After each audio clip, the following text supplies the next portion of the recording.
سر پہلے تو میں یہ جاننا چاہوں گی کہ اس حکومت کو 1 سال مکمل ہو چکا ہے اور حکومت اپنے آپ کو تو پرفارمنس کے لحاظ سے دیکھا جائے تو یہ کہہ رہی ہے کہ بہت بہتر کام کیا ہے، اکانومی کے نمبرز بہتر کیے ہیں، مہنگائی کے بڑھنے کی رفتار کم کی ہے،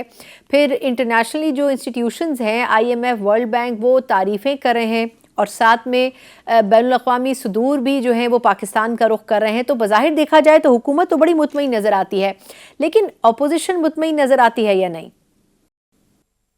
تھینک یو ثنا، بہت مہربانی۔ دیکھیے ہاں، ان کی جو کارروائی ہے وہ 60 پیج کے سپلیمنٹ میں پوشیدہ ہے، جس میں مجھے بتایا کسی نے کہ صرف چیف منسٹر پنجاب کی 301 تصویریں تقریباً پبلش کی گئی ہیں۔ جی بالکل، اگر تصویروں کی تعداد کے اوپر اس ڈینامینیٹر کی بیسس کے اوپر آپ میجر کریں گے تو بہت بہت کامیابی ہوئی ہے، بہت ترقی ہوئی ہے، لیکن اصل حقیقت یہ ہے کہ جس ملک میں روزگار کے لیے mass exceeds of people who, لوگ جا رہے ہوں، اس وقت سب سے زیادہ جو بھیڑ ہے وہ پاسپورٹ آفیسز میں ہیں۔ آپ جا کے خود دیکھ لیجئے، وہاں وہ لوگ ہیں جو کہ جلدی سے جلدی پاسپورٹ بنا کے نوکری کی تلاش میں دنیا کے مختلف ممالک میں جو ہیں وہ در بدر ہوں گے۔ اس سلسلے میں کچھ ریسنٹلی انفارچونیٹلی آپ کو پتہ ہے کچھ ٹریجڈیز بھی ہوئی ہیں جہاں کے بوٹ سنک ہوئی ہیں، جس میں کہ خاصے تعداد میں پاکستانی جو ہیں وہ بھی زندگی سے ہاتھ دھو بیٹھے ہیں۔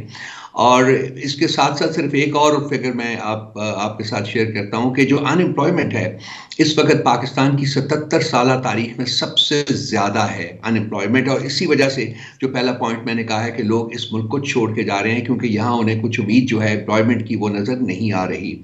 باقی رہا IMF کا اور باقی صدور کی آپ نے بات کی ہے، تو یہ جو معاملات ہوتے ہیں یہ مہینوں پہلے جو طے ہوتے ہیں اور اس کے بعد جو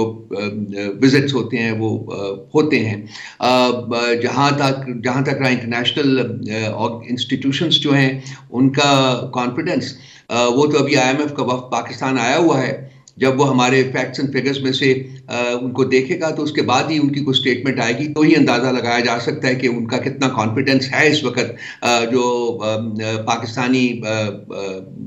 صاحبان اقتدار ہیں ان کی پالیسیز میں۔ مجھے تو خاصے شکوک و شبہات لگتے ہیں کہ کیا وہ بھی ان کو ایک کلین چٹ دیں گے۔ اس کے علاوہ اور بھی بہت سارے خطرات ہیں جو کہ منڈلا رہے ہیں اس وقت، کیونکہ فجنگ آف فگرز جو ہے وہ شریف خاندان کا ایک بہت پرانا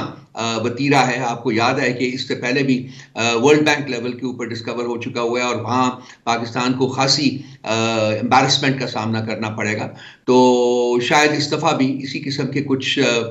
حقائق جو ہیں وہ وقت گزرنے کے ساتھ ساتھ آشکار ہوں گے۔ سر لیکن یہ فرمائے گا کہ اگر اپوزیشن کو لگتا ہے کہ حکومت کی طرف سے یہ صرف پروپیگنڈا کیا جا رہا ہے یا صرف ایک امیج اجاگر کرنے کی کوشش ہو رہی، تو پھر وجہ کیا ہے کہ بین الاقوامی ادارے بھی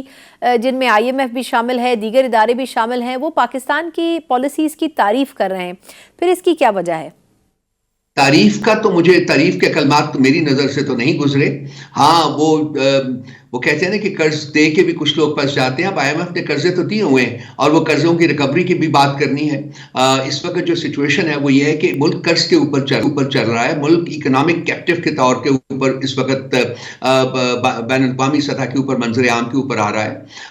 اور یہ انٹرنیشنل ادارے جو ہیں ان کے پیچھے کوئی جیو اسٹریٹجک فیکٹرز بھی ہیں جو کہ میں یہاں اس فورم کے اوپر ڈسکس نہیں کرنا چاہوں گا، لیکن یہ وقت گزرنے کے ساتھ ساتھ سارے حقائق جیسا کہ میں نے عرض کیا آشکار ہوں گے، پھر آپ کو پتہ چلے گا کہ کیا ہوتا رہا ہے اس ملک میں، کس طریقے سے اس کو لوٹا جاتا رہا ہے۔